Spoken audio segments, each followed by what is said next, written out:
Fala aí, bruxões, beleza?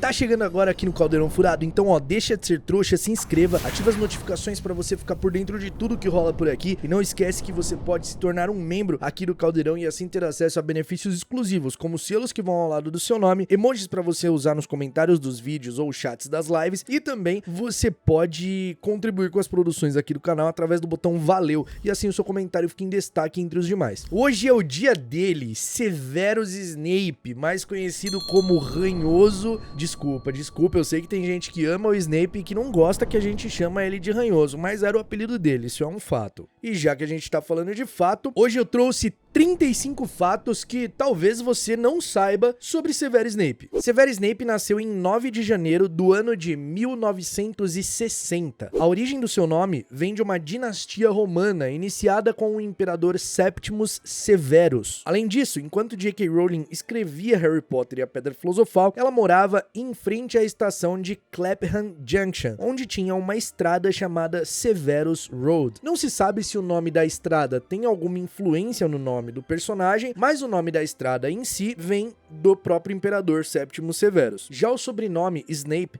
também é o nome de uma pequena vila na Inglaterra, em Suffolk. E não existe só essa vila não, existe também uma outra bem pequena em Yorkshire. Inclusive, essa vila de Yorkshire foi reconstruída pelo imperador Septimus Severus. Então tem toda uma ligação aí nessas origens. Severus tem origem do latim, e o significado é muito autoexplicativo, significa severo na língua portuguesa mesmo, que é derivada do latim, né? E analisando as características do personagem, a gente não precisa falar muito por que ele chama Severo. Já Snape também é um verbo em inglês que significa ser duro, repreender, esnobar, e esse verbo tem origem no antigo nórdico sneipa, que por sua vez significa ultrajar, desonrar, desgraçar, outras características que são bem autoexplicativas quando a gente analisa e conhece a história de Severus Snape. Severus Snape é levemente inspirado em um professor da escola secundária de J.K. Rowling. John Lawrence Nettleship, que faleceu em 2011, infelizmente, era professor de química e a autora odiava essa matéria. O professor declarou em entrevistas quando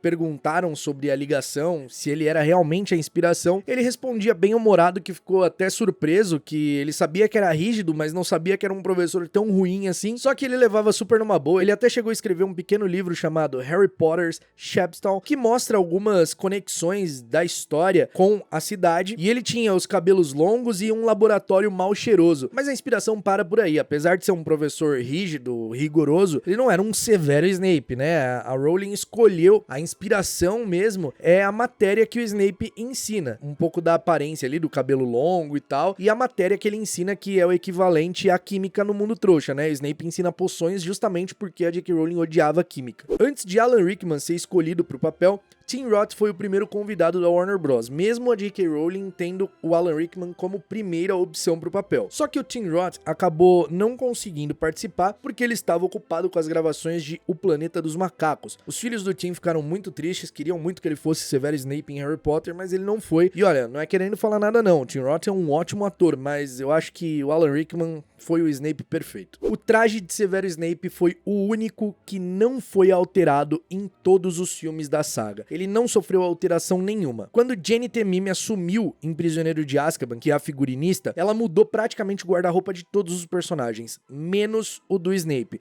porque segundo ela, era perfeito e no que é perfeito a gente não mexe. Na história de Harry Potter, Severus Snape é o único comensal da morte capaz de conjurar um patrono, e isso é muito significativo. Mesmo ele não sendo um comensal da morte real, né, que ele desertou e se tornou um espião, ele ainda era uma pessoa que carregava grande rancor e amargura, e um feitiço como o feitiço do patrono, que requer lembranças felizes, fortes e poderosas, é um feito e tanto para um personagem como o Snape. Snape foi o diretor mais jovem que Hogwarts já teve. Mesmo ocupando o cargo por pouco tempo e em circunstâncias não convencionais, Snape foi um legítimo diretor de Hogwarts, até porque a sala dos diretores aceitou a sua entrada, diferente da Umbridge quando foi nomeada diretora, que não teve acesso à sala. A sala se negou a abrir passagem para Umbridge. Snape tinha 37 anos quando assumiu a direção de Hogwarts. Isso é ser muito novo para ser um diretor. E ele não foi só o diretor mais jovem que Hogwarts já teve, ele também era o professor mais jovem que Hogwarts já teve. Snape começou a sua carreira como professor aos 20 21 anos, ou seja, 3 anos mais velho do que o Voldemort quando ele foi pedir emprego pro Armando Dippet na época que ele se formou em Hogwarts, quando ele tinha 18 anos. E o Armando Dippet negou porque o Tom Riddle era muito novo. Já o Snape entrou na escola com 21 anos, como professor no caso. Logo após sua morte, Snape não teve um retrato colocado na sala dos diretores de Hogwarts, como manda a tradição. Mas após a Segunda Guerra Bruxa, Harry Potter fez questão de que todos soubessem a importância do sacrifício de Snape e sua luta contra Voldemort, então seu retrato foi devidamente colocado na sala dos diretores. Durante a Batalha dos Sete Potter, foi o Snape que arrancou a orelha do Jorge com o feitiço Sectum Sempra. Isso porque ele estava mirando em um outro comensal da morte, acabou errando e o feitiço acabou pegando de raspão na orelha do Jorge. Após a morte de Snape e o fim da Segunda Guerra Bruxa, Rita Skeeter publicou um livro intitulado Severus Snape, Canalha ou Santo, onde ela contava a história do Snape, claro, com bastante desinformação, com histórias bastante aumentadas e um pouquinho de verdade. Severus Snape era o único, além de Voldemort, que conseguia voar sem o auxílio de nenhuma criatura ou artefato mágico. O nome de Snape tem ligação com o nome da Lilian e da Petúnia através da linguagem vitoriana das flores. A linguagem vitoriana das flores era um sistema utilizado nos anos 1800, quando nem tudo podia ser dito em palavras, então cada flor tinha um código, tinha um significado. O nome da Lilian, Lily em inglês, é literalmente lírio. O lírio pode ser interpretado como doçura, beleza, elegância. Já a petúnia, que é literalmente o nome de uma flor, pode significar ressentimento e raiva, que é uma excelente descrição para petúnia, tendo em vista os sentimentos que ela tinha em relação à irmã por ela ser bruxa e o mundo bruxo, né? Já severo pode significar cortar, separar, interromper. E é isso que ele realmente faz entre as irmãs. Quando ele conhece a Lilian, quando ele começa a se relacionar, ter amizade com a Lilian, as irmãs brigam, elas se separam, justamente porque o Snape e a Lilian tinham em comum o fato de serem bruxos e a Petúnia não tinha nada a ver com isso, então eles criaram essa ruptura. Uma das únicas diferenças que o Snape dos livros tem pro Snape dos filmes é que nos livros o Snape tem cavanhaque, pelo menos nos desenhos, nas ilustrações dele. Nessa ilustração da Mary Grandpa, que foi a ilustradora de todos os livros de Harry Potter das capas norte-americanas e ilustradora oficial de Harry Potter aí com várias artes divulgadas, o Snape tem um cavanhaque fino. Já nos desenhos originais da J.K. Rowling, de como ela imaginou o personagem, ele tem uma barba por fazer ali, uma barba meio mal feita. Em inúmeras entrevistas ao longo dos anos e especialmente após o lançamento de Harry Potter e as Relíquias da Morte, perguntavam ao Alan Rickman se ele sabia o final do Snape. E cada vez que era perguntado, ele negava essa informação que sabia sobre tudo e dizia que a J.K. Rowling tinha falado algo pra ele sobre o personagem, mas que ela pediu segredo e que ele nunca iria falar sobre isso. E ele realmente nunca falou. Ele morreu sem falar. Então, após a morte do Alan Rickman, um fã perguntou no Twitter pra J.K. Rowling o que ela tinha falado pra ele, se isso realmente seria um segredo que nunca iríamos saber, e ela falou que contou ao Snape o significado da palavra always, todo o significado por trás da palavra always do personagem Snape, toda a importância do amor que o personagem sentia pela mãe do Harry. Quando perguntaram a J.K. Rowling qual era o cheiro que o Snape tinha, ela respondeu que ele literalmente cheirava amargura e sapatos velhos. Alan Rickman foi importantíssimo na construção da aparência de Snape. Ele disse em entrevista ao The New York Times que foi muito específico sobre as vestes do Snape, que a manga tinha que ser apertada e que ela tinha que cobrir parte da mão do Snape, porque isso fazia uma referência a ele ser um cara tão reservado nas suas emoções, em todos os aspectos da vida do Snape era tudo muito controlado, as pessoas não sabiam sobre ele era muito misterioso de fato, o Snape. A gente não sabia sobre as suas relações, sobre sua família, sobre suas origens, a gente não sabia nada disso, a gente foi descobrindo com o tempo, mas essas características da manga cobrindo a mão para representar que ele era um bom oclumente, que ele guardava as informações, é muito legal. Alan Rickman tinha algumas frustrações referente aos filmes de Harry Potter.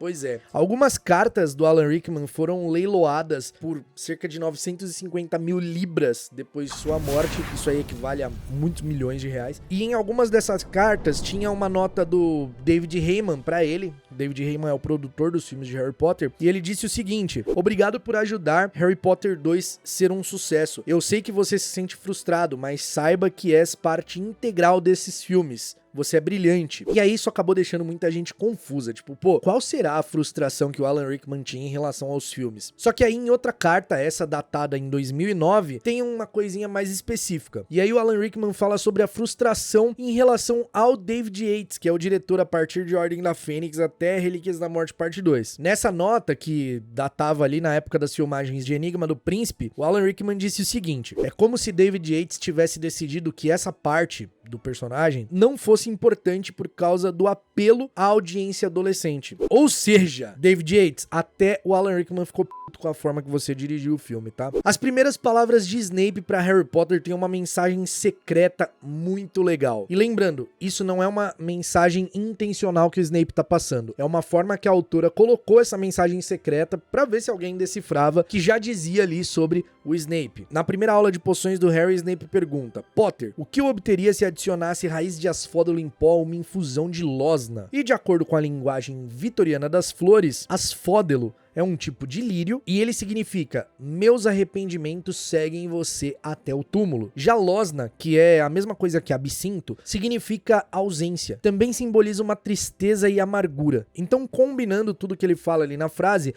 é como se ele tivesse dito que lamenta amargamente a morte da Lilian, que ele se arrepende amargamente pela morte da Lilian. Isso é muito legal, alguns fãs já tinham percebido isso e mais tarde foi confirmado no Pottermore sobre o uso dessa linguagem nos livros. Snape morreu jovem demais, ele tinha apenas 38 anos, no dia 2 de maio de 1998. Severus Snape é mencionado 1849 vezes ao longo dos livros de Harry Potter. Essa foto promocional do personagem é muito famosa, e ela tem um detalhe muito legal. Você pode reparar que o Snape tá entre a luz e a sombra. Um lado dele está iluminado, o outro lado dele está com sombra, mostrando que ele era um agente duplo, que ele estava entre luz e sombra, que ele estava vagando entre o lado da luz e o lado sombrio. Isso é um detalhe muito legal. E essa foto é de antes da gente saber toda a revelação ali em relação ao Snape. Uma espécie de caranguejo foi batizada em homenagem ao Snape. O Harryplex Severus foi um caranguejo pela primeira vez visto em 1998, mas ele não foi catalogado como uma nova espécie. Então, muitos anos depois, lá em 2017, que ele foi oficialmente descoberto e catalogado como uma nova espécie. E então, em homenagem ao Snape, que passou anos ali sob um disfarce e ninguém sabia sua verdadeira lealdade, o caranguejo recebeu esse nome. Severus Snape tinha 31 anos no primeiro filme, Harry Potter e a Pedra Filosofal, mas Alan Rickman, que interpretou o personagem, tinha 54 anos. A diferença de idade é muito grande entre os personagens, inclusive o Snape parece bem mais velho do que ele é nos filmes. A maioria dos personagens, no caso. Alan Rickman não saía do personagem mesmo entre os intervalos de gravação. Algumas pessoas achavam até que ele era grosso, ríspido, mas ele na realidade estava fazendo isso para não quebrar a atmosfera, não sair do clima ali. Então algumas crianças até tinham medo dele. O Eduardo Lima, que é o designer dos filmes de Harry Potter, conta que o Alan Rickman passava pelo refeitório ali, caracterizado de Snape e tal, e as crianças do cast estavam almoçando e elas ficavam com medo quando ele passava, sabe? Porque ele olhava, tipo, de forma igual o Snape olhava mesmo, sabe? Então é muito legal, ele não saía do personagem. Só que fora do set, fora do personagem, ele era um amor, ele era um querido, e as pessoas entendiam que ele não tava querendo quebrar o clima ali, a atmosfera do personagem. É muito legal.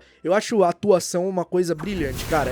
É muito difícil atuar, muito difícil. Então, eu entendo essas piras desses atores, sabe? Que, tipo, tem esses negócios de, tipo, não quebrar personagem. É muito legal, muito legal. Severus Snape é praticamente a chave de tudo em Harry Potter. Os pais do Harry só são assassinados porque o Snape ouve a profecia e vai contar pro Voldemort, mas o Harry só sobrevive porque o Snape pede pro Voldemort poupar a vida da Lilian. Assim, ela tem escolha e se coloca na frente do filho, podendo fazer a proteção sacrificial, o que marcou o trajeto que fez o Voldemort ser derrotado. Então, ele é uma chave importantíssima da história. Severus Snape já apareceu em um personagem dos Simpsons e ele foi dublado pelo Benedict Cumberbatch. Segundo J.K. Rowling, Lilian poderia ter se apaixonado romanticamente por Snape se ele não fosse tão fissurado por artes das trevas. Quando Harry vai enfrentar o Voldemort em Relíquias da Morte, no duelo final, ele se refere ao Snape como Professor Snape, e é a primeira vez que ele faz isso. Claro, ele se referia ao Snape como professor diante dele, pra não tomar detenção nem nada, ou quando ele era repreendido pelo Dumbledore, por exemplo, porque ele sempre chamava de Snape, e o Dumbledore falava, professor Snape. Mas depois que ele vê as lembranças do Snape, depois que ele vê que o Snape tava ali do lado do Dumbledore, ele se refere ao Snape ali como professor Snape, demonstrando respeito pelo Snape, demonstrando que ele agora reconhecia o sacrifício e a importância que o Snape teve. Snape está entre os 14 personagens que aparecem em todos os filmes de Harry Potter. Rupert Grint tinha medo do Alan Rickman. Ele tinha medo do Alan Rickman porque ele era assustador atuando. Ele atuava tão bem, ele ficava tão bem no personagem que ele tinha medo. O bicho-papão de Severus Snape era o Voldemort. Olha que legal essa informação. Isso vem do jogo Harry Potter Lego e é muito legal que, apesar do Snape ser um espião, tá ali em constante perigo, ele tinha medo do Voldemort. Seu bicho-papão assumia a forma do Voldemort. E isso demonstra ainda mais coragem, porque ele tava ali diante do maior medo dele, enganando o Voldemort. Isso é muito louco. A forma do patrono de Severus Snape é uma corça, a mesma forma do patrono da Lilian, o que demonstra que depois de todo aquele tempo ele ainda amava Lilian, e mesmo sendo uma pessoa rancorosa, amargurada, arrependida, que era corroída pelo remorso, a lembrança, o sentimento dele pela Lilian fazia ele ser capaz de conjurar um patrono, e por isso o patrono dele era igual ao dela. O fato de Alan Rickman saber mais sobre o personagem do que os diretores fazia ele ter uma relação engraçada com a produção. Às vezes os diretores faziam pra ele falar de um jeito ou agir de um jeito e ele falava, não, eu não posso fazer isso. Eles questionavam por quê, e ele falava, porque eu sei mais sobre o Snape do que você. Então ele fazia as coisas de um jeito, falava algumas falas de uma certa maneira, porque ele conhecia algumas partes do personagem que o público geral não conhecia, que nem a produção conhecia. Então esses foram os 35 fatos que talvez você não soubesse sobre Severus Snape. Comenta aqui embaixo se você sabia algum. Eu foquei muito mais nos fatos mais interessantes a respeito de construção do personagem, algumas coisas por trás das cenas, não na história do personagem em si, porque o vídeo da história completa do Severus Snape, um documentário como eu fiz o do Dumbledore, do Voldemort e do Neville, está em produção aqui no Caldeirão Furado, e em breve você vai assisti-lo e vai ser incrível, eu tenho certeza que você vai amar. Então pra você que ama o Severus Snape aí, que sempre fala que o Caco não gosta do Snape, eu realmente não gosto, eu admiro o personagem Snape, acho ele muito complexo, mas eu não tenho simpatia pelo Snape. O jeito que ele trata as crianças ali, tudo que ele... Claro que isso é a construção do personagem, como ele foi construído pra ser, e não gostar dele na história faz parte disso, mas eu não tenho nada contra quem gosta do Snape, e não tenho nada contra o personagem também, tipo, adoro fazer vídeos sobre o Snape, porque sempre são vídeos muito interessantes, a construção é muito legal, a pesquisa sempre é muito legal. Então a gente se vê no próximo episódio do Caldeirão Furado, até lá, mal feito feito.